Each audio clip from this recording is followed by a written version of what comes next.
Oh yeah, I remember those commercials back in the day. Hey, howdy, everyone. Good to see you all. Hopefully, we can put together a show here and hang out and just talk guns and reloading.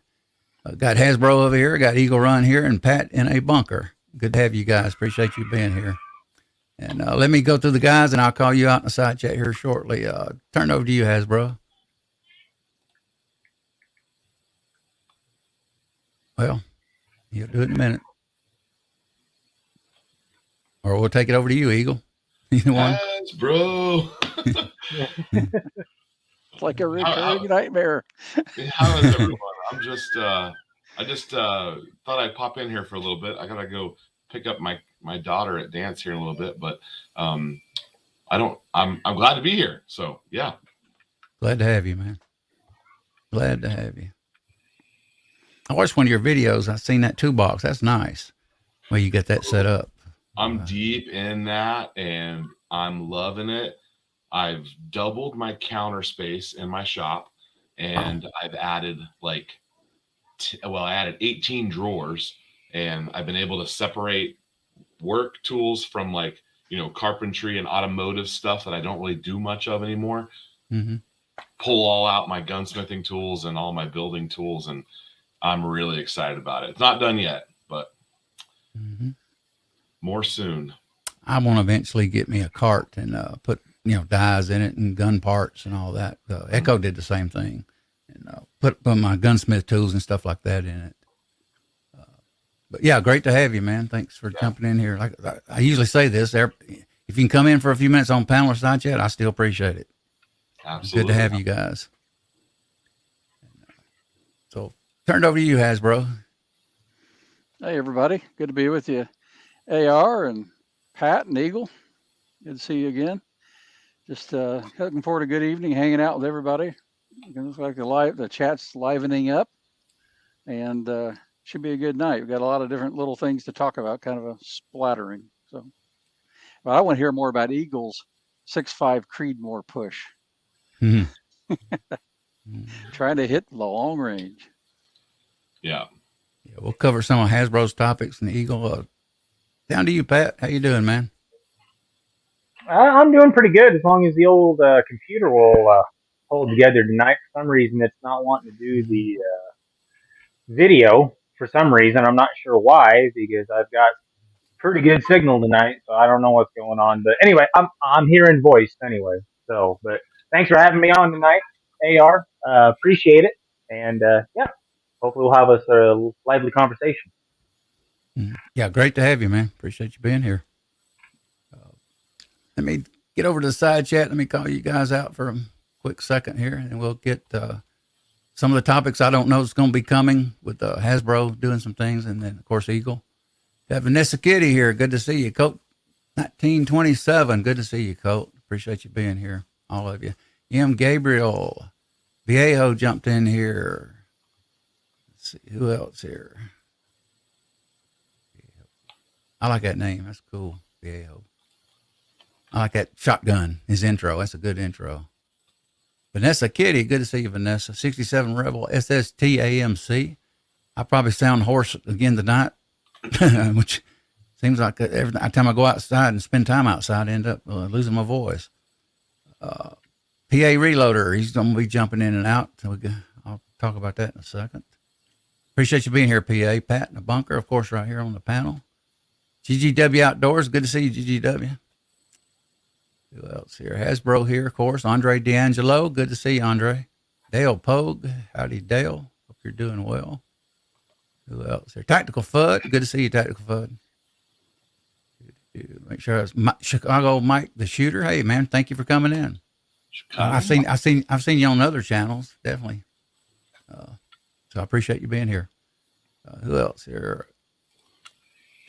Hasbro. Ron Wayne. Matter of fact, I'll send you a link sometime if you'd like to be on the panel. Chicago Mike. Chessboard. Good to see you, Chessboard. Ron Wayne I ain't got to yet. I'm still scrolling. Ron Wayne's here. Pat in the bunker. I called. Eagle here. Who else here? That's it. Appreciate you being here, Ron. Okay. we're going to go ahead and Eagle can't stay long, so I'm going to kind of turn it over to him a little bit, let him talk what he wants to say before we All get right, to talk well, about that. okay. I guess I'll answer Hasbro's question first. Last week I took my Vortex Viper PST big boy scope. It was the most money I'd ever spent on a scope. I thought I loved that thing, and I became a little disappointed in it once I realized that I was liking that tracked optic, and I had a chance to get their big 34 millimeter tube, which with the 20 MOA base and then the adjustment that you can dial in the scope. I mean, you can dial to the moon on that thing. And so this kind of coincided with a buddy that I met at the reloading section of Cabela's. Buddy, we were literally strangers, and we started talking about looking for some dies. I was looking for a Grendel die, and he was trying to convince me that I should be looking for a 6GT die. And anyway, we exchanged phone numbers. That was like 2 years ago, and now we are friends. And he shoots PRS, and so he's like, "Hey, let's go get out to 800." So we've got to 800 with the gun. So next we're gonna go to 1,000, and then he has a friend who can get us to 1 mile. Now, I don't know that I'm ready for that or that I have the gun for that, but I have the scope for it. So Hasbro, I don't know if that answers your questions, but Yeah, man, that's gonna be awesome. Just That's bring a kind lot of ammo. I was going to get a Vortex PST eventually. I was thinking about it. well, I might have one for sale. Why not? I actually have 2 of them, Gen 1s, but it's because I got such a good deal on them when they came out with Gen 2s. Yeah, Really happy with them. But it's not a bad optic, and realistically, there's nothing wrong with it.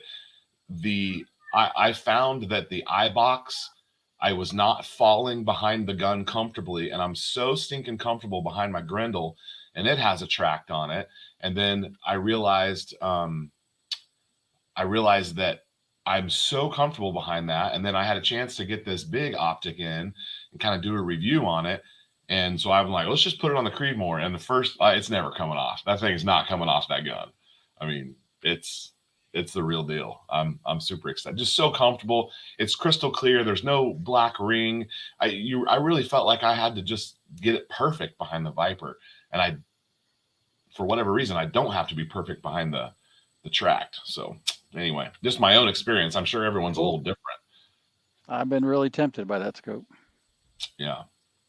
So then I guess the other thing is I'm doing I don't really want to call it a studio because that feels kind of a little douchebaggy, but it's not a YouTube studio. I'm not even really a YouTuber. I'm just having fun on YouTube like everyone else. But I needed some organization to my equation, and doing the build projects where I pretty much always have a pistol or a rifle in the works. I was bogged down by the organizational part of it. And so I reached out to Harbor Freight because they gave me a deal on my upper cabinets, which have all my reloading supplies in it. So I bought 6 of those.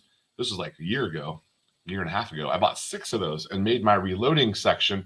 I got a cabinet with dies, powders, primers, and I pull the primers and powders out because it gets hot in the summertime. So right now my powders are right there hanging out in the air conditioning.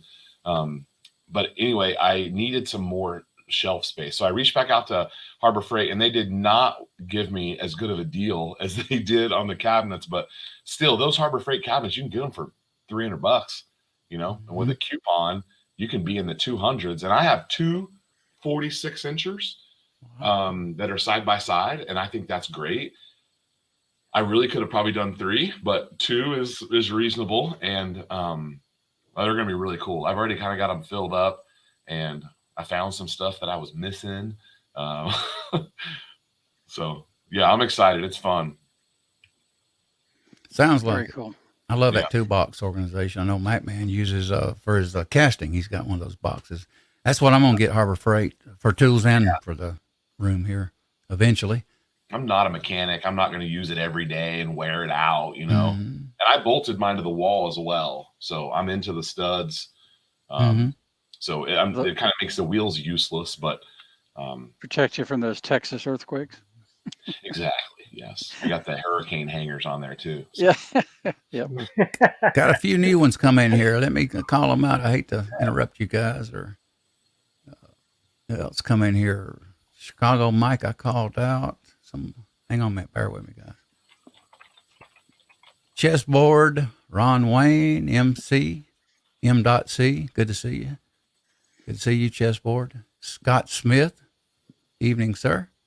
I saw you on Sheena. Oh, okay. Yeah. Good to see you, man. Thank you for being here. That's a new, we got a new person there. What's up, MC? GGW Outdoors is with us. Rich B. Let's see who else. Make sure I didn't miss anybody. Love Anita Blue. Good to see you, Anita. Thank you for dropping in. She's probably not into our thing, but I go over to her and comment occasionally. She's a nice lady. She dances. I used to dance a lot. But anyway, let's see. Hasbro, Chicago Mike. Make sure to 1903 A4. Good to see you. Thank you for coming in. I think I recognize that. That sounds new. But yeah, appreciate you being here, man. Who else?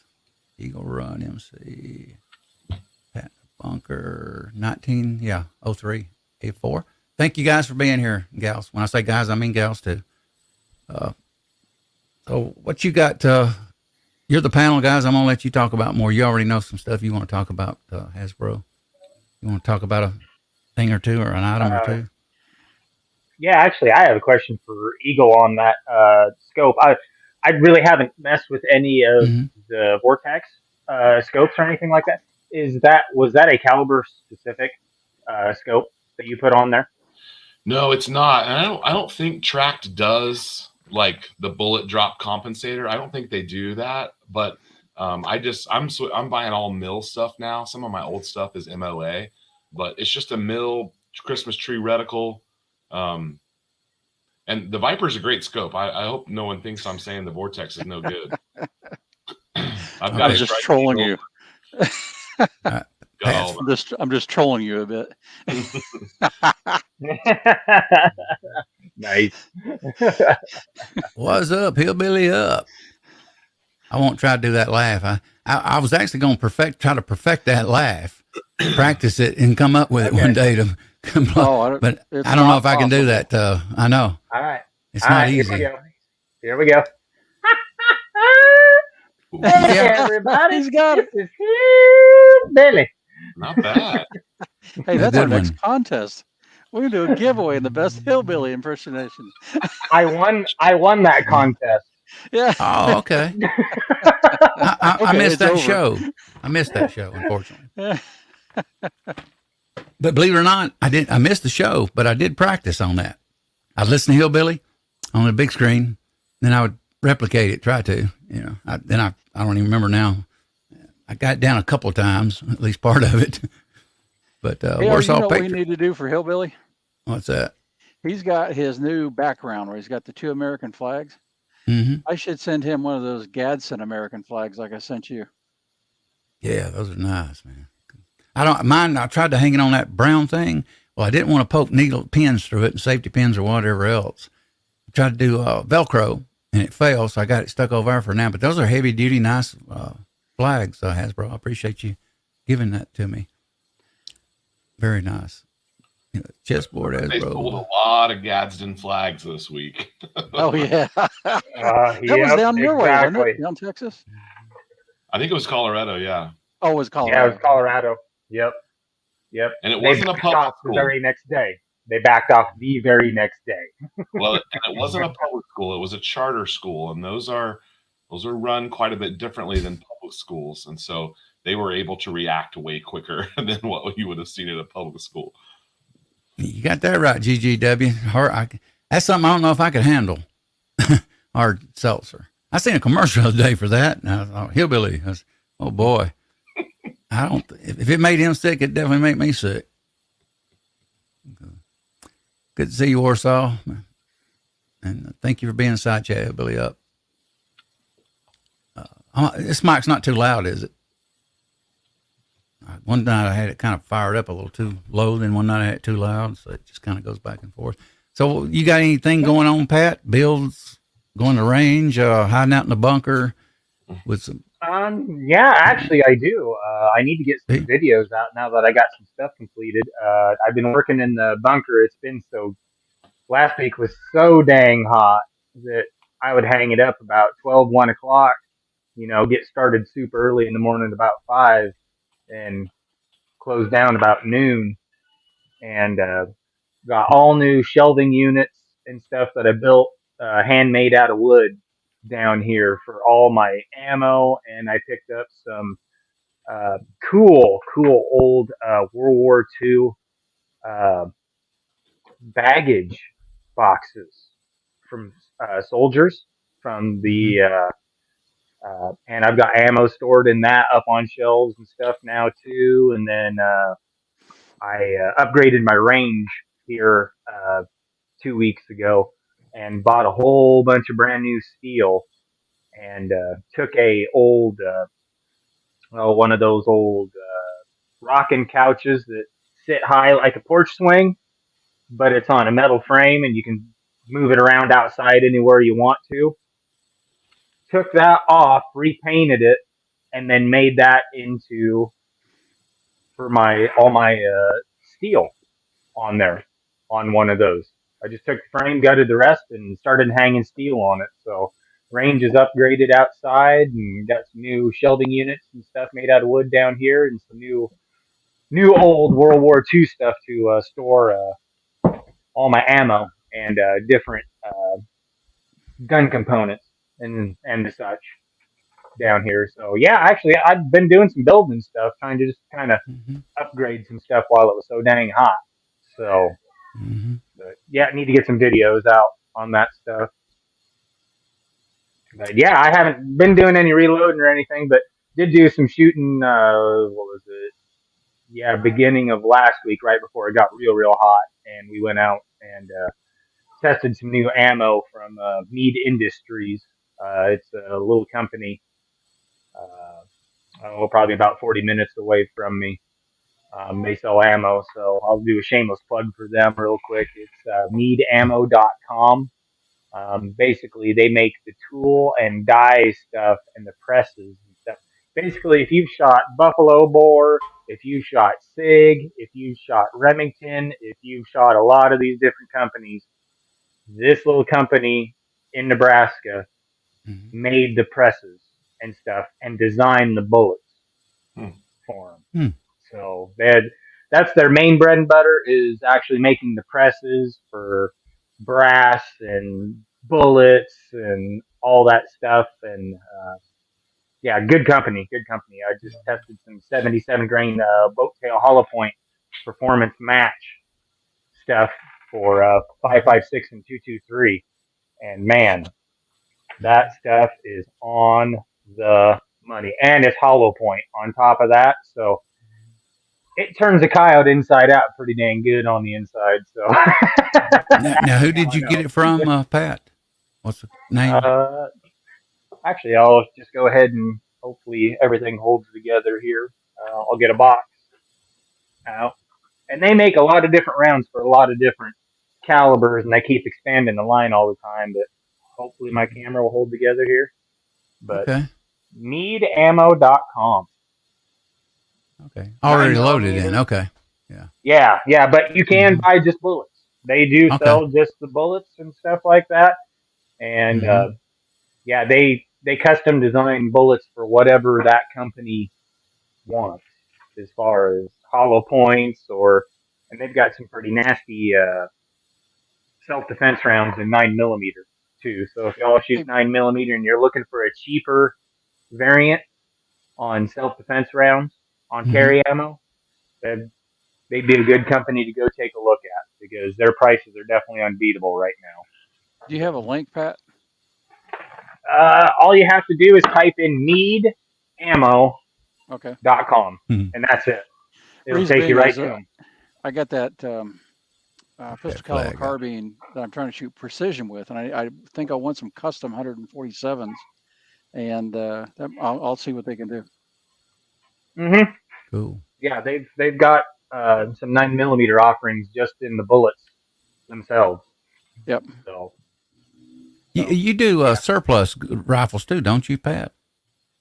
Yeah, I do. I was I do thinking you it did. in the yeah, Mm-hmm. 7.62 by 54R, the old Mosins. Mm-hmm. I've got three different builds on those too, and it's a 311 diameter cartridge. It's not the typical 308. They're a little bit bigger, and you got to be real specific on those, especially ones that have come, you know, especially if they've been shot during World War II or like in Korea or stuff like that. The barrels are a little bit worn in them, so you got to be pretty specific on those. But I've been Mm-hmm. pretty lucky. All the stuff that I've grabbed up has shot really good. The barrels weren't all shot out. Now the stocks and stuff might have been Mm-hmm. dinged up or beat up, and there was one that I just completely threw the stock away because it was just absolute junk, but the action and everything on it was in really good shape. And I sporterized one and hung a 4x16 scope on it on a 30mm tube, and Mm-hmm. that's my hunting rifle, and I can go 300-400 yards pretty easy with that. Especially, I reload for that one specifically though, and I've got a pet round going through that, so it's Mm-hmm. dead nuts on. So I ain't afraid to take a deer at 300 to 400 yards. Mm-hmm. I've been looking Well, around lately at the Savage Elite Precision rifle. I looked at that a little bit. I don't really. I'm not a big fan of their action because it's not as like glass like the 700 action. But I'm thinking about it in time, trying to get one. It's amazing how high they are now compared to what If they if you were. get if you get or build your own Model 12 action of theirs, it's Mm-hmm. a target bench kind of action.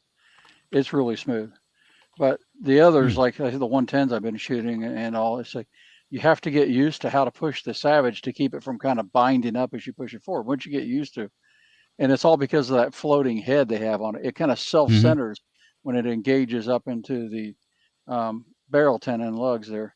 So that's what does it, right? But you can Mm-hmm. work it out. Anyway, that 12, a guy that works with me built it in a 6mm bench rest.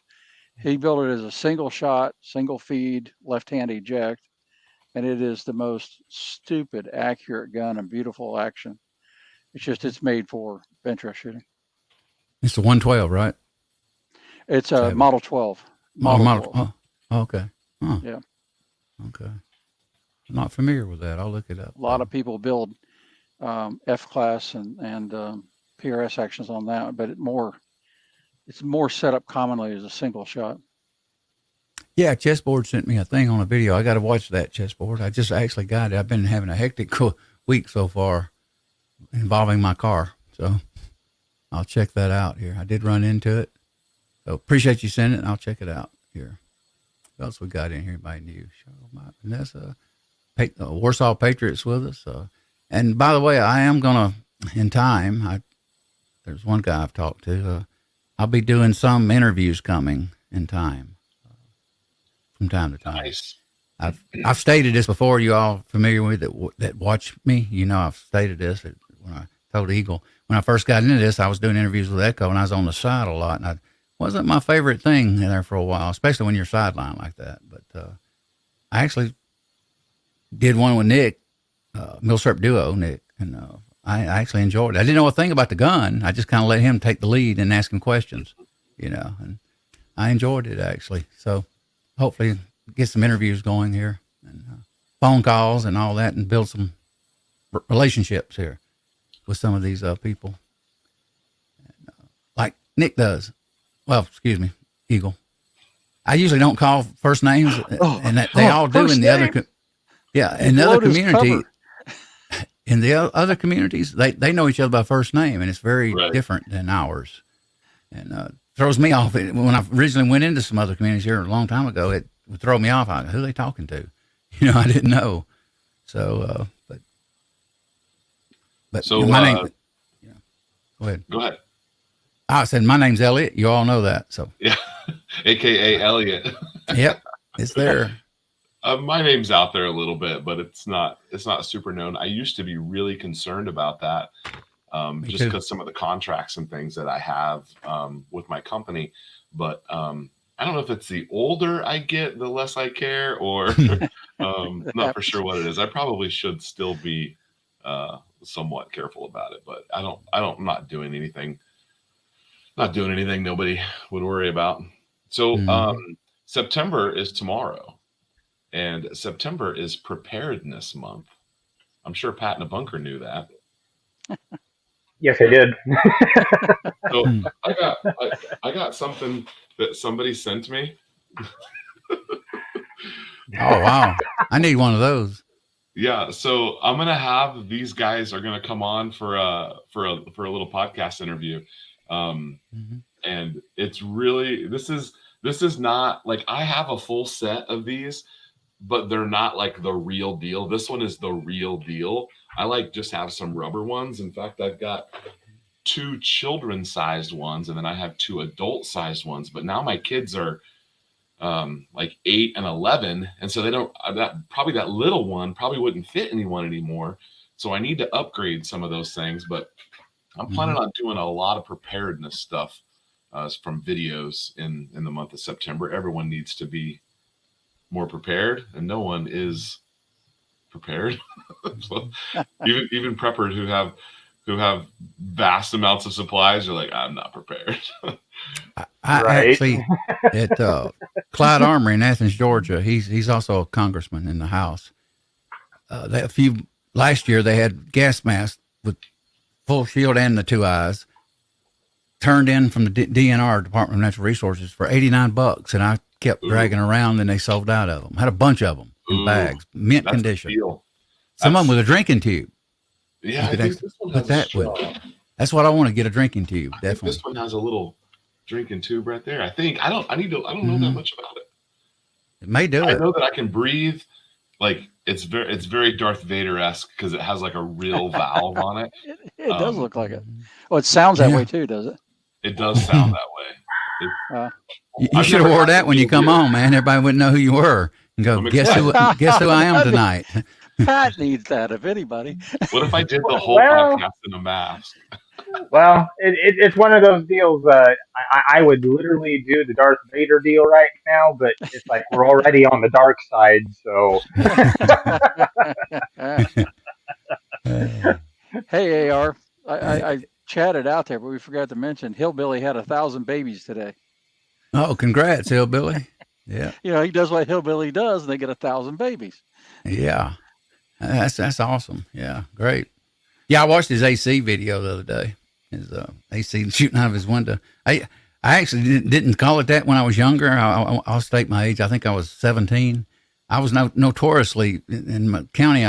Sometimes I'd open my bedroom window. I'd be listening to Jimi Hendrix, and I remember one time I had a shotgun. I borrowed it from a friend of mine, 16 gauge, and it's semi-auto, and I got it stuck out the window going bam, bam, bam, bam, bam, out across the woods. And I used to be bad at that, but it was a rural community at the time, or county around Atlanta. And those days, it was just amazing. You could get by. Back in those days, you could walk in the road and, I mean, seriously, you could shoot a telephone pole and nobody would call the law on you. That's how strange it was. It didn't matter what time of day or night. They wouldn't mess with you. Nobody bothered you. So it was really a different era. Good to see you, though, Hillbilly. Appreciate you being here, man. I'm still going to try to do that imitation. I may work on it. At least the laugh part, a little bit. But hey, Elliot, if you don't care, let me show a couple 6.5 Creedmoor things. Absolutely. We do this before Eagle needs to leave. And Eagle, this is not a prompt for you to leave, so don't be looking for the door yet. Bye. So a couple things I've learned from the Bentress community, and one of them is this stuff called Neolube. Okay, you can see that well or not. This is they call it a conductive dry film. It's really just a very thin graphite that goes on with alcohol. And you just take a little cotton swab, right? Dip it in it and brush it on the inside of your necks. What it'll do is make really consistent neck tension. And so that'll really help you shrink your groups. And then this also is another thing. This is from Century 21, and it's a inside the neck mandrel. So this will size it very consistently to 2000s neck tension. I've got another one that does 1000s, but for a semi-automatic, you want at least a couple thousands neck tension because of it slamming that round home, you know. Mhm. But these two things can really neck tension is really critical to shrinking groups from, you know, probably say 1 inch on down. But I'm working into trying to go from a half and consistently hit below 0.3 with that bolt action. But that's a couple things that I've been doing lately, and it seems to really good. You get good, it improves somewhat your standard deviations too. Is So it you liquid? might like to see those. Is it liquid Hasbro or totally Yeah, dry? it's a liquid, just a black. Huh. Here, I I'll do put it a link. without trying to spill it. I think I found it on Amazon, and I put a link there. That's where I got it, is Amazon. And it don't kick. And, What does it do to powder if it mixes with Nothing. You know, nothing. It goes. Okay. See, basically, a lot of the guys when they shoot the bench rest, they clean everything but the inside of the neck, Mhm. and then they just brush the inside of the neck because they want the carbon because it makes it slide and release that bullet better, which is totally backwards to me. I got to get perfectly clean brass. It's my OCD problem probably. So my brass is like stinking clean when I'm ready to load. So I put that back inside of there, and I think it really does help. You can feel the difference in seating force when you seat the bullet. Oh, got to call somebody out. Brutal Bob is lurking in this, not in the side chat, but he's watching. I appreciate you being here, Bob. He texted me a little while ago. I'm hoping you continue to get well. And he just texted me and mentioned that he's out there. So thank you for being here, man. Thank you for watching, Bob. Hadn't heard from you in a long time. When you get better, let's talk. You know. It looks almost like a graphite. It says dry film conductive lubricant. By the look and feel of it, I'm real confident. It's a very, very fine graphite, or graphene they call it, which is a slightly different formulation of graphite. Okay. Can we put it in the side chat? Link to it? I put a link to it, yeah. Oh, you did? Yeah. Okay. Yeah. I have to go to the other side, so I might have to wait till. Let me see.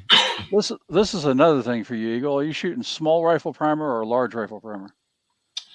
Mostly large rifle primer. Okay. I have been too, primarily.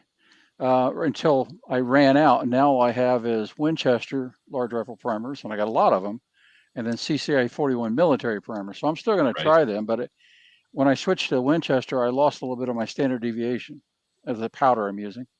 So I've got also several small rifle primer brands, but this is brand new Lapua, and I was showing this to AR. So I'm going to shoot this with CCI 40. CCI 41 is the small rifle military. 31's the large rifle. But anyway, I'm going to shoot that this coming Monday and size these because I'm trying to get ready for a contest at the Hyde, which is near me, in 2 weeks. And I really got to get this ammo figured out. So I'm going to switch and do that because I have crazy amount of small rifle primer. But what I've been doing is checking with the case gauge, right? Every one of these, because I thought maybe I won't resize. I must always resize new brass. But these are falling in and out of the case gauge so easy. I don't think I'll do anything. I don't think I'll even touch the shoulder if I resize it. The only thing I size is with the bushing. I do the neck tension with a well. That's where I was getting to. I'm going to put that lube in there, and then do exactly what you're talking about. Then I'll put it inside that mandrel, and that mandrel will size the inside of the neck because any new brass, even Lapua, right? They ship it in bulk and they package it, and so you'll get little imperfections in the roundness and concentricity of that mouth. So this will fix that. But I think that's what I'm going to do and try out this Lapua brass. It's expensive. It better be good. But that small rifle primer, what I was getting to, Eagle, sorry, I got really distracted, is the small rifle primer will last longer. 6.5 Creedmoor large rifle primers tend to expand and get loose sooner. Yeah. So that's why a lot of people are doing that. I'm still shooting mine. I'm up to 4 times on my Peterson, I think, and it's not been a problem, but I can feel a couple starting to get a little less tight, right? So we'll see. And do you hand prime? I do. See, right now I'm prime on the Dillon, and I feel like I don't have a really good feel because I'm doing 4 things at once. Yep. I have a Dillon too, and I prime like volume stuff. I always prime on it, but I'll show you my hand primer. Let me go grab it. I do priming on the Dillon, and I believe it or not, maybe I'm used to working on machinery years ago, over the years, but I can fill the primer through the Dillon, and I do it on the automatic bench primer RCBS that I just bought last year or whatever, and I fill it with a long handle. Yeah. I've never did the grip. I just don't. I got a sore spot on the thumb where I did bar cords a few years ago and hurt my joint right there. So anyway, I can feel it. You know, my intention with when I got 6.5 Creedmoor, I started buying ammo before I was a reloader, because some of you may not know, I've only been reloading for like 2 years now, and my intention was, I'm like, oh well, if I get to choose, then I'm going to choose small rifle primers. That way, I have redundancy because I'm a prepper and I love redundancy. Then I don't have to buy large rifle primers. I can use my small rifle primers for 5.56 Creedmoor. That was my intention. And then I realized that I don't really get a choice. And then the ammo crunch happened a couple of years ago, and I really didn't get a choice. And then I realized almost all Hornady in 6.5 Creedmoor is large. So now I have to stock a large rifle primer, a small rifle primer, and then a small pistol, of course. Well, this is what I did, Eagle. I went with this RCBS universal hand primer, and it's really nice for a couple things. It's faster. I had a Lee for a while, and I kept breaking it. I did everything on the Dillon. And then when I started to get into precision rifle, I just thought, well, I'm only doing 50 or 100 at a time. I don't want to switch it over from doing 9mm just a prime or whatever, how it is with the Dillon. So I got this, and it works really cool. You just take almost like it's just like your primer tray on the Dillon, right? You put your primers in here, shake them, it'll flip them. It's got a little wastegate that kind of blocks it so they don't dump out. And then you just slide it on here. And, well, really, trust me, you slide it on there. And then you just open up the gate, and now you're ready to go. But the thing that's nice about this is it handles all the different calibers. So you just, I don't know how well you can see that, but you just slide it in, and it grabs the case. Yeah. It's got jaws that flex and move, and it'll adapt to, I've done 223 up to 30-06.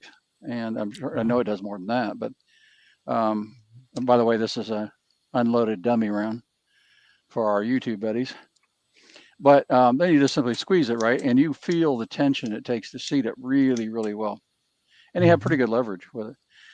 It works so well. They have an adapter. You basically have to take this thing out. You put in a new rod in the bottom, and you change this piece out here, and you can go large or small. So it might take you a minute or two to switch large or small. But if you watch them and catch them on sale, I got this thing for a second one for less than $50. So I don't switch them anymore. I have one set up for large, one set up for small, and I just grab it and go. And I haven't broke anything on it. Where I shouldn't say that because I'll probably break something now. But on the Lee, I was breaking the part where the plunger rod here comes up to see the primer. It was breaking the plastic out all the time, and so I got tired of buying parts. So tactical. You're right. It's if you can catch them on sale, having two, because then you got spares if you break something too. But it's just faster. I just grab it and go. So it says that's a good way to go. Is $59 on Amazon a good deal? That sounds about what I paid for my first one. Yeah, that's a good deal. All right, with free shipping. Yeah, if it's free shipping, it's beautiful, really durable, really durable. Yeah, is that brass called Palma? On your brass, you got. I don't know if that is what a lot of that's called, but no, they didn't call it that. When people went to small primer on other calibers, they called them Palma, but not in the Creedmoor, at least that I've seen. Okay. Yeah, I've heard about that. What you're talking about, small primers don't get expand and get loose like the large. So, what caliber are you reloading for your precision? Is it 6.5 Creedmoor? 6.5 Creedmoor, 308, and 5.56 in my gas guns. But I mean, honestly, for precision, any rifle I pick up, I go OCD on precision. I'm shooting a 9mm carbine, and I've got it down to about 1 MOA, and I'm trying to get below that. I did not realize I was going to be that guy. And then when I started reloading, because I was not that guy, and I started reloading, and then it got to the point to where it's like, oh, well, if I can shoot this group, then I can shoot this group. And that's like, My honest intention was to buy that Dylan and just make 9mm and put it in. Yep. Like I was just gonna. I figured by now I'd have 10,000 rounds of 9mm loaded up. I remember talking to you, interviewing when me and Echo interviewed you. I remember you talking That about never that. happened. They are. Yeah, I thought you was gonna stick with one little press, and you know, I says, "Well, we'll see one day." Well, we all had good intentions. Yep, absolutely. I was not going to be that guy who reloads the day before shooting. There's a few more things I want. I want the mandrels instead of 2,000 neck tension, maybe get it 1,000. You know, something like that. That 21st century. I want to get some of those. That's exactly what that is, AR. That's a 21st century. And I got this. This is a common die. You just unscrew this and you take the individual mandrels out, right? And you can change them out to whatever you want just that fast. So I originally got it for neck turning, right? Because you have to center that up before you neck turn. And then it's like, well, what if I just size the inside and make it all true? And so that's what I'm doing now. I know 21st Century makes a lot more sizes. You can't get that at Brownells or Sinclair. They just got, you know, like 2000s, 308, which that's what I got. I think those 21st Century fit in the Sinclair mandrel. I think. I could be wrong, but I think they do. So here's the last two things to sort of do show and tell on. We were, let me take this out of here. Last week we were discussing AR, and I was discussing different tools that are used in building ARs, right? And so if you buy a fax and barrel, they're not dimpled, okay? So Eagle, when you talk to him, complain for me. You won't get anywhere. They're ghosted me right now. They don't dimple. In fact, they tell you, you know, hey, don't. Well, that's really annoying because most gas blocks line up and center up based on set screws, which makes it nice to make sure you're always aligned. Well, what this does is you have all these different options, right? So this is for a 0.75-inch barrel or gas block journal area. But you have all the different spacing. So if you get a different gas block, you just check what your spacing is. And you don't have to worry about does it fit or not because you can just drill this. So it's got a little set screw here that goes down into the gas port that's drilled into the barrel. That lines it up. And then you come back on the other side and it's got a jig where you just drill two holes perfectly centered and you put little teeny dimples into the barrel and then your gas block is always perfect and goes back on well. So that was one tool we didn't talk about last week. It's really useful because I really do like fax and barrels. They're excellent barrels, but I also like dimple gas blocks, so that's what I put on there. I definitely got to get that. Yeah, the other one is one we did talk about. I didn't have with me up here. I had it down in my shooting bag because I was adjusting torque at the range on the action because that's another little trick to get accuracy out. But just simply the Wheeler fat wrench. That's real common, but extremely useful. It's probably the best, I don't know, $35-40 I've probably spent in the hobby because you use it for everything. So that's it. I keep my torque wrenches for my automotive. I keep them totally unscrewed to keep the pressure off the spring. And I keep my fat wrench totally unscrewed to keep the pressure off of it. That's probably a good idea. Yeah. Yep. It is, especially on the older equipment. I've got an old torque wrench that my shop teacher gave me back when I was in high school, and that's been 20 plus years ago, at least now. And I had it recalibrated by the snap-on guy, even though it wasn't a snap-on, and they'd always undid the spring tension on it, and it was still perfect. It was within 2 foot-pounds on there. If that tells you how good that torque wrench still was. That's all, yeah, snap-on's awesome quality.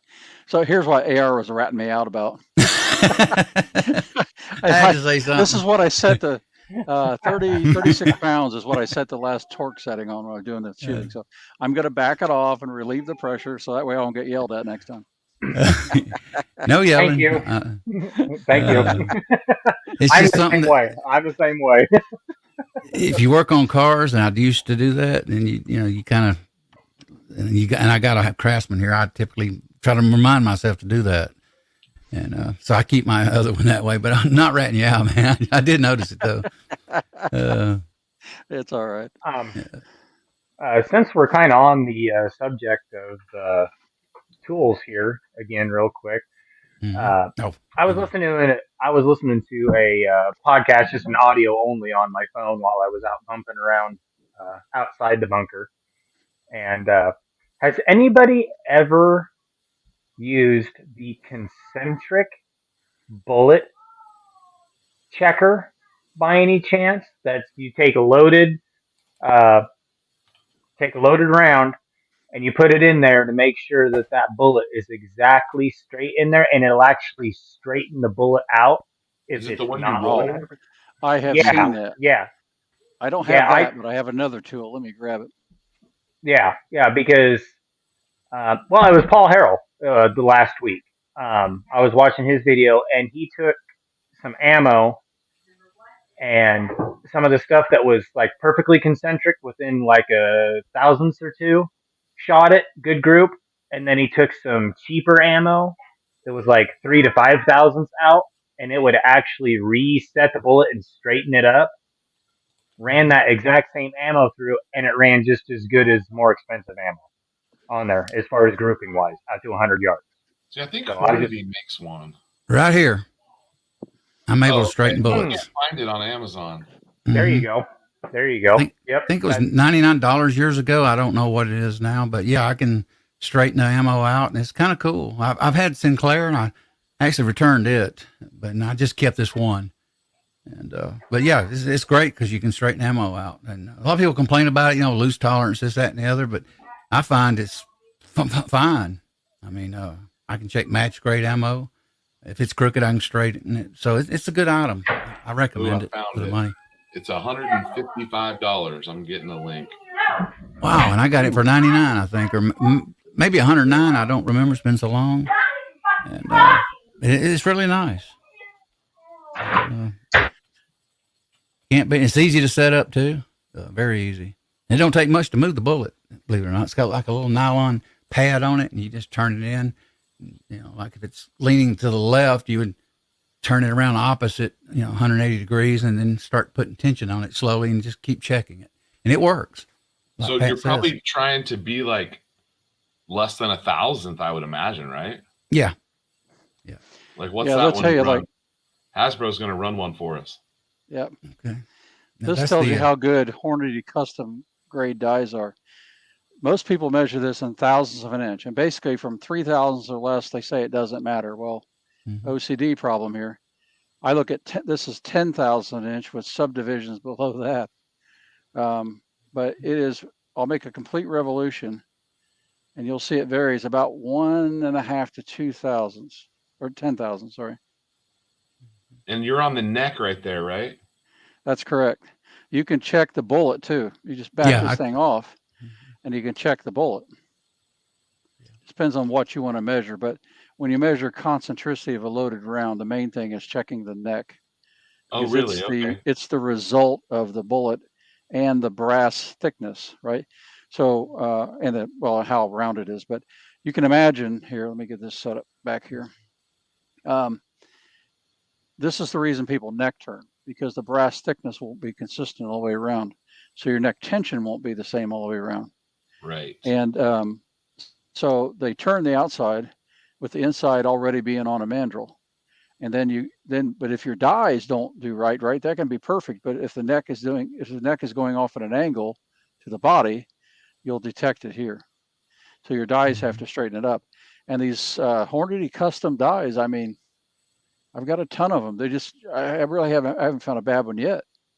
I'm certainly below 2,000 on every one of them, but generally below 1, and by a good bit on every one I do. I've done the Grendel, 6 arc, 6 Creedmoor, 300 black, 6mm, 6.5 Creedmoor, 300 black, 30-06. I'm trying to think else I have. 223, 556. That's the ones I've switched to, and they're not expensive. They're like 40, 45, maybe $50 die sets. So. Now, anyway, if you were able to inside neck ream, yep, you would probably choose that over outside neck turn if given a choice, right? I would. I just went down because at the time when I really started shooting F-class, at the time it was neck turning. It wasn't reaming the inside.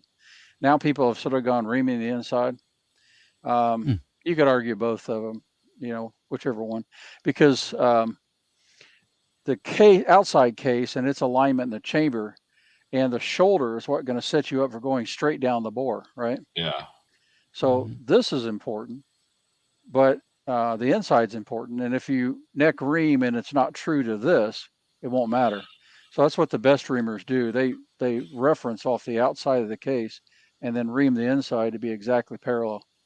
To me, if I was really going to drop a bunch of cash, I'd neck turn and then neck ream, right? So The neck neck- turn will get the thickness consistent, and the reaming will get the accuracy within alignment with the case. So the reaming, though, the cost to entry on the reaming is very high, which is why people turn. Well, I don't know how high the reaming is, but the turning is, you'll be $200 in the hole before you start turning, and that's without this. So. And I think it's more. I think it's double that to inside neck ream. Okay, I won't be doing that anytime soon then. Yeah, MacMan has a 21st century neck turner. It's really nice. And, he neck turns his brass. MacMan's got a tool for everything. It says neck tools on it too. Colt says I've been using internal with L.E. Wilson. I've never thought about the internal, but I do definitely want to get into neck turning basically when I get the rifle. I have a 30-06 Remington ADL and 30-06, of course, but if I get a precision rifle, I'll probably end up getting into neck turning at that point in time. Yeah, and honestly, does neck turning matter that much? Not until you start really reaching out long distance, and then you're talking stuff that can really affect you at 1,000 yards and greater. So now regarding concentricity, I've actually checked match grade ammo on this. Let me get that back. Sorry, and match grade can be off 2,000 or 3,000. Off concentricity can be off. My range brass 223-556, and I hadn't checked them in a while, but believe me, I've checked them in the past. I get consistently with the Redding sizing die 1 to 2 thousandths, at the most 2 thousandths, most time 1 thousandth over of an inch concentricity, even on 223-556 range brass. That's how good that Redding die keeps my reloaded ammo. Right, and that's not even a precision cartridge. Yeah. So here's another thing. You see, I literally opened this box on AR talking right before we opened the show. So brand new Lapua, straight out of the box. One of the things you pay for is this right here. If you watch this is brand new brass. It's not moving more than one. Yeah, maybe one. If I hold it down on these bearings right. So that's pretty awesome. It means all I got to do is clean this diameter up a little bit, and that brass is ready to go. So pretty, it's $120 worth of brass, but yeah, I've used that one, Hasbro. I tell you one I would love to have, and it was $275, now it's higher, and that's the 21st century concentricity too, but it's just so high. It's actually got the little thing on it with a little ball, which is more accurate, and you roll it over the brass, which these digital gauges aren't really designed specifically for what we're using them for. I mean, they're okay and they work, but you're talking about accuracy, that 21st century, it's really accurate. And I think Eagle Eye Shooting, he's got one. It's got a little wheel too, and you just rotate the wheel, so you don't even have to touch the brass. Yeah, nice. Yeah, that's the other type. I ended up, before I saw that type, I bought the Sinclair base, but I didn't buy their gauge because their gauge was really expensive for a gauge that just reads 1,000th of an inch. And so for basically just maybe the same or slightly less, I got one that reads 10,000th of an inch from Grizzly. So what brand is that one? What, that's Sinclair? Yeah. Yeah. Now MC over here in the comments, he said neck turning is crucial for converting anything like 300 blackout and 8.6. Okay, yeah. That's the only reason why I got into neck turning, was because I was making that 8.6 blackout brass, which you're converting the neck out of a case wall essentially, because you move that shoulder down so far. And the thing is that, like, all the brass manufacturers do a really good job of having consistent brass down at the end, but you'll find a pretty large variance in even good quality brass in the case wall. So blackout pretty much had to be neck turned. And so a funny thing is, when I didn't know any better, I was I was turning some necks, and I cut into the shoulder just a little bit, and it basically made like a perforated score line for my brass to separate when I shot it. And so a couple of them I shot, and I'm like, wait a second, what the heck just happened? I shot the end of my brass off. But that was a rookie mistake. Mm-hmm. Yeah, I'm definitely going to get into neck turning in time. But you can't beat this Hornady here. This Hornady's actually for the money. I didn't know it was 150. Ooh.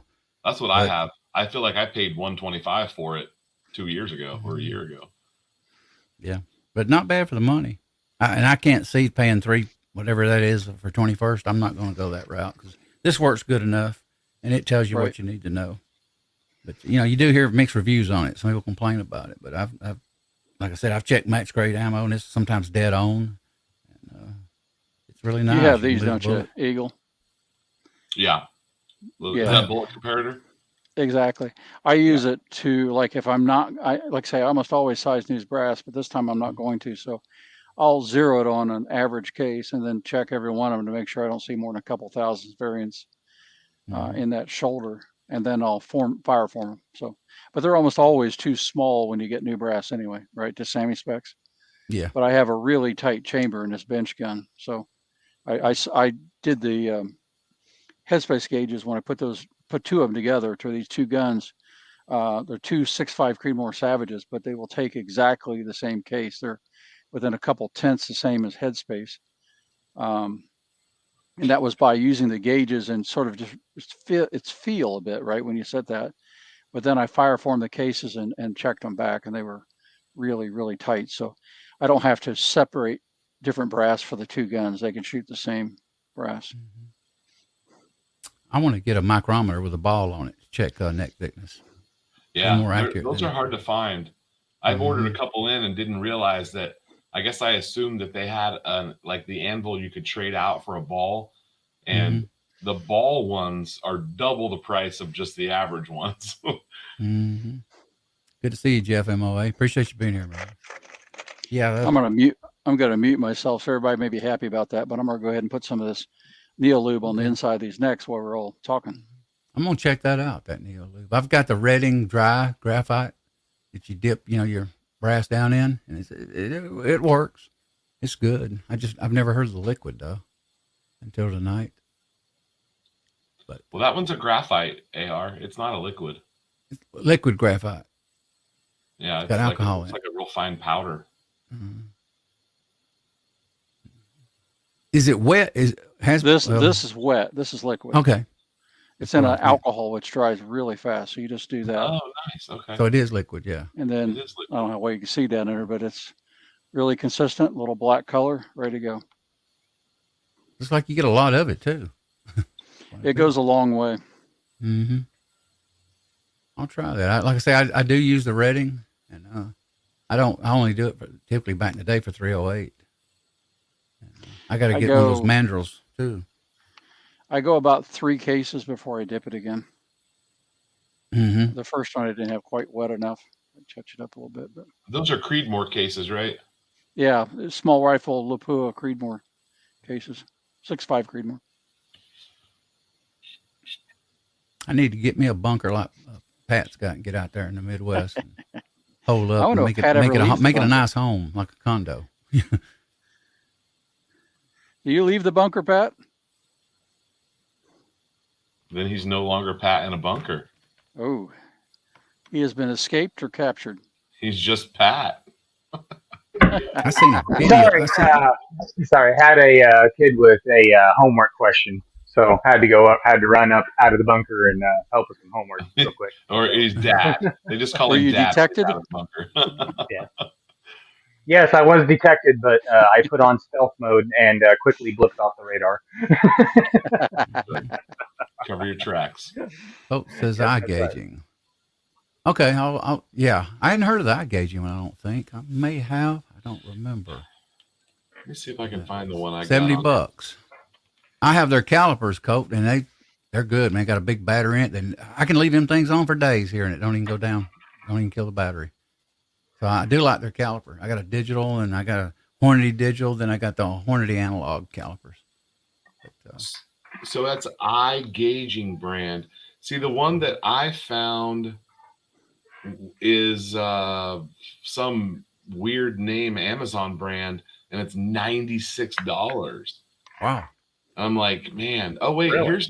here's eye gauging, but it's cheaper on Brownells. Hmm. Here, I'll put a Amazon link on here. Yeah, I don't have the browser open, so I can't get access to the links in my browser, and I don't want to have to sit here and go in the dark and start doing it. I think I'll watch it afterward, and I think it takes 24 hours or whatever for the chat to appear, and I'll click on them if they're there. The only thing, too, they do roll off. But matter of fact, Eagle, you got time? Send me a link, man, on that eye gauging, if you don't mind. Yeah. Anytime. I mean, no. All right. So for those out there watching me do this, you are literally watching paint dry. So just warning you. Riveting content. GGW says no complaints about eye gauging. Yeah, I like their caliper. I do. Yeah, to me, I won't say companies' names, but yeah, but usually when you got the small battery, they die. Every time I turn around, I was replacing batteries. Well, once I got the eye gauging with a big battery, nope, I haven't put a battery in it. I think once in 2 years, and it didn't need the battery then. I just did it. It'll interface. Colt says with a computer, the eye gauging. Wow. Okay. Hasbro, I bet if you put that on a short, it'd probably get 1,000 views. No lie. Probably. Okay, I'll do it. We'll see. And if I don't, I'll call you. Well, I have 2 videos. My biggest video is a 7 million view video, and it is me putting an 8.6 blackout round in a Sheridan case gauge, and that is literally all I do, and it's 7 million views. Wow. And then there's another one, same 8.6 blackout, putting it in the case gauge, and it doesn't clear. The round has got a problem with it. It's a factory loaded round. That one has like 3 or 4 million views on it. It's like the dumbest video. It's weird how some of those shorts. I put like ammo here. One day a picture of it. Man, I got like 2,000 views or 1,000. I can't remember now. It's been so. I'm like, wow. Short views are not the same as a real view. Yeah. I've got a short that was like 7,000, which was kind of odd. Why? And all it was is this buddy of mine that had that bench rest gun. He built a CZ 61. Was it SK 61? The Scorpion 61, the original one. He built one from a parts kit, right, where they had been demilled and all that stuff. You had to do a lot of stuff to get it back. And all I did was interview him about it. Well, the shooting of it was much more fun, and that got like 700 views. It was like, so I don't know. You never know. Mm-hmm. All right, I gotta run to dance class and pick up the little girl. So appreciate you being here. Eagle. I'm glad you finished that sentence. I'd hate to hear you had to run to dance class. Well, AR was dancing earlier. That's true. Yep. I've got a ballroom class I'm late for. I gotta go.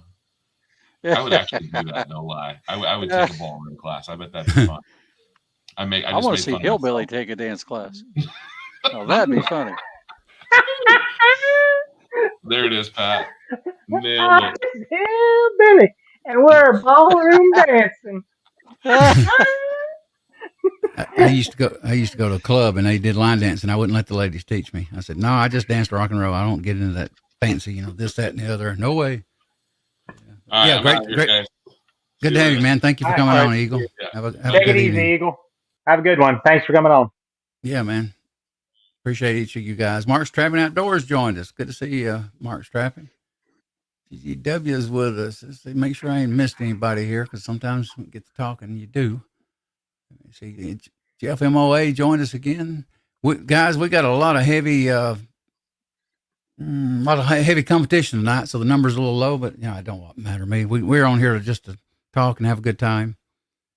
Talk reloading guns. We're having fun. I said we're having fun. We're having fun. Yep. So, and that's all that matters. A lot of times, sometimes in the past, I wouldn't go on when quite a few channels were streaming at the same time slot. It does affect you, especially in the same community. But yeah, Hobo's here. Just stop in for thumbs up. Sorry, I can't. Appreciate it, Hobo. Have a good one, brother. He's always with us. GGW is always with us. Colt's with us a lot. Eagle I've known for a while. Appreciate you being here, Jeff. M.C's with us. Vanessa Kitty Woods, he jumped in having a smoke. Hopefully it was cigarettes. Joking. Andre D'Angelo. Some of those left-handed cigarettes. Yeah. Oh boy. I'm going to eventually.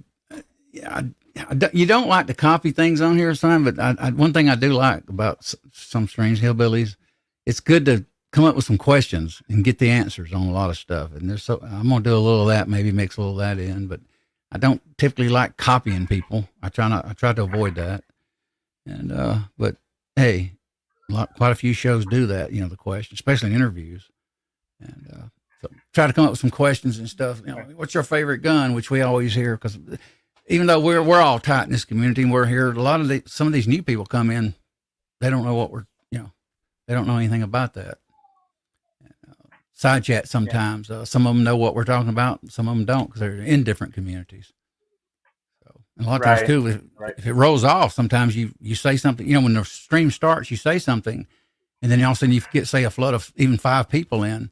They don't know what you're talking about, because you're talking on a subject that you said earlier before they come in. Is that I try to repeat sometimes, occasionally, things we were talking about. Occasionally I do. And if it's something I want to highlight, that stuff Hasbro's using is good stuff. Looks like alcohol. Who'd ever thought alcohol? Because it evaporates, so I can see why. I like his bench there. I never would have guessed on that. Mm-hmm. on the alcohol deal. Mm-hmm. I just always used that rolling lube and stuff on there, and just drop the bullet in. Mm-hmm. So yeah, no, that's neat. I think I'll have to try that when I do some. What I'm really wanting to do is, now that I've got this heavy barreled 7.62 by 39 AR that I just got finished up here a couple weeks ago. Finally got everything on it, and it shoots good because it's a heavy barrel. I mean, it shoots the military stuff like the Wolf Classic and just the regular Tula and stuff at a sub MOA at 100 yards with this heavy barrel. So I'm really curious to see what a hand load with some really good pills coming out of it would do at 100 yards, and maybe make that into and cook up a good hunting round for it. Whether it be coyote, or if I'm just busting some deer during deer season or something like that. Just something that's super accurate that'll smoke something under about 200 yards, because that's not. But that's the next one I would like to start reloading for, is that 7.62 by 39, just because I've got that nice heavy barrel gun now. So. Yeah, I built one of those not long ago in the AR-15 platform, and it was pretty good. I shot it right against my AK, and it was way more. Just inherently they're more accurate than an AK in the same caliber. I am tempted to go ahead. Oh, go ahead, Elliot. Go ahead. I am tempted to get into that 39 for the reason I can use it for Grendel brass, and I never would have thought I'd want to do it. So I converted some when I couldn't get Grendel initially, and then I had to go the same route on 6mm arc.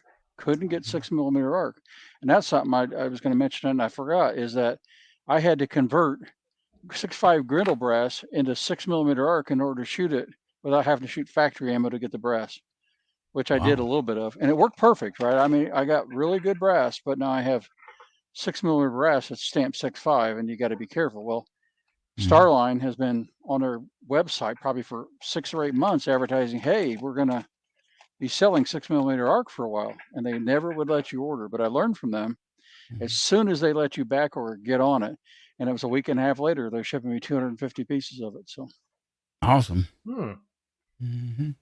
Jeff MOA says it's hard not to copy. That's true. We're all influenced by all these channels, and it definitely is. And if you don't watch them, you would be not supporting anyone. So we are influenced. I promise you, I won't come on here though, and every show and go hillbilly. I won't do that. So, well, I want you to know, I dropped my Southern Georgia gentleman accent just for your show. So, you know. Okay. Thank you, man. Appreciate it. Yeah, most of you probably know I'm in the South the way I talk. So No, it's there's different areas in the South. And they sound different, but yeah, having family there and Yeah. all, Georgia's just a pleasing accent. So Yeah, it is. We've got hunters. We lease out a bunch of our land around the bunker, I will say, for some hunters that come up from around Atlanta, Marietta, New Smyrna, down that way. And yeah, good bunch of guys. Good bunch of guys. And, you know, yeah. So, and I've got relatives who live down that way too. So it's, yeah, good group of guys down that way. Really is. Really aren't is. you in the Midwest, Pat? Yes, I am. Okay, Yes, I was am. thinking you were. Okay. Mm-hmm. Yep. I wasn't going to Yep. tell you to tell the state because you might want to not want to say it, but I was thinking you were in the Midwest. I'm just about dead center of the United States of America. That's about as far as I'll go. I'm within a 100-mile radius of there somewhere. I was watching a YouTube video a few weeks ago. It was a former military base. The story was, and they're actually going in there and they're cleaning them up, you know, and all this, and using them for like condos and bunker, you know, making them into bunkers, like, you know, chairs, TVs, and all that. And I thought, wow. And Yeah, I've got. There are some of those silos around that those guys are doing that stuff too. You know, it's a little ways away from me, but not too far. You know, I'll put it that way. So it's in my vicinity, of with definitely within traveling range. That's easy. And there's a couple of NASCAR guys that have those out here. So just to let you know. And I know, and I know them. Cool. I would love to have a bunker and kind of set up like that and stocked, but just can't do it. A lot of money. Oh man, especially when the last one I saw went for, and this was just straight, nothing cleaned up. They sold the ground and the silo for about $2.4 million. Not cleaned up. Ain't nothing been done to it. They just bought the 5 acre patch around it and the silo. Wow. So, I know that. And it was swamped. The U.S. Swamp clear down the bottom. I grew up in the Cold War. A lot of y'all know that. I'm an old timer. And the Soviet Union, which now is Russia, they planned for nuclear war and had, you know, shelters and all that and everything for nuclear war. Now, think about us. Believe it or not, our government has never gave us hardly any shelter. They had some shelters, yeah, but they didn't have a big program. So basically, we were just out of luck. America was, and we still don't have a lot of, you know, compared to the former Soviet Union. They had just bunkers and underground things everywhere for all of them. Here, I read a few years ago, and I've probably said this before. I think in Virginia, up that way somewhere, they got underground bunkers loaded with wine, the best food, the music. It's like a city underground. That's where they're going. While we run around, and go, please don't shoot us. You know, drones overhead maybe shooting us. But and that is right. Yeah, it was done. What they call continuity of government. Reagan actually did it. Beefed that up years ago. But can't blame them. But I think we ought to put more into the citizens too on underground bunkers and things. But unfortunately, we don't. At least most of our hunters, we can run to the mountains and the woods, or at least the mountains. Get out of here. But I definitely got to get me a gas mask with a drinking tube. But I'd love to have a bunker. I got my version of a baker's dozen, an extra Lapua case. So I got 101, which is good because I lost to Peterson. So. Yeah, they are, Jeff, but we didn't have a huge program, you know, like the cities and all that as well. We didn't have as many. We had some because Clinton, well, sorry about that, cleared a lot of that old stuff out years ago, back in the 90s. So we didn't have a bigger program as we should have. That I've researched for quite a few years, even when I was younger.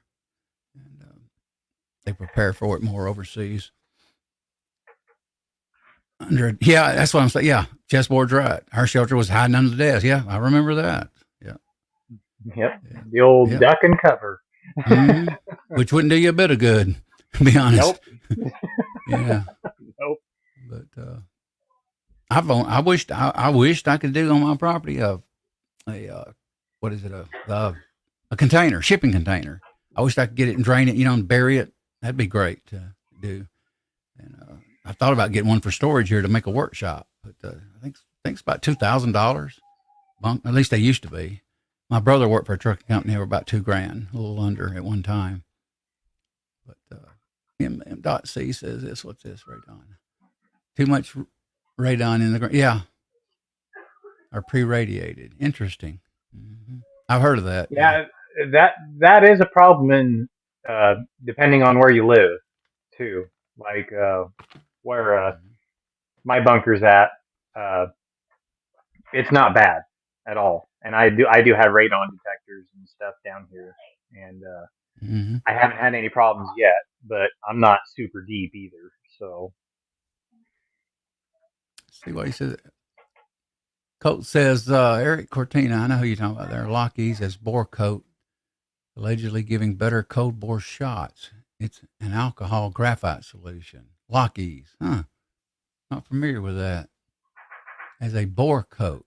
Wow. Okay. There's Huh, no Learn reason something new. I couldn't take this stuff, thin it down, and run a swab down the barrel. Won't hurt a thing. Interesting. Let's kind of, it's Huh. getting, we're running up on an hour and a half. Matt Man didn't make it. He was working.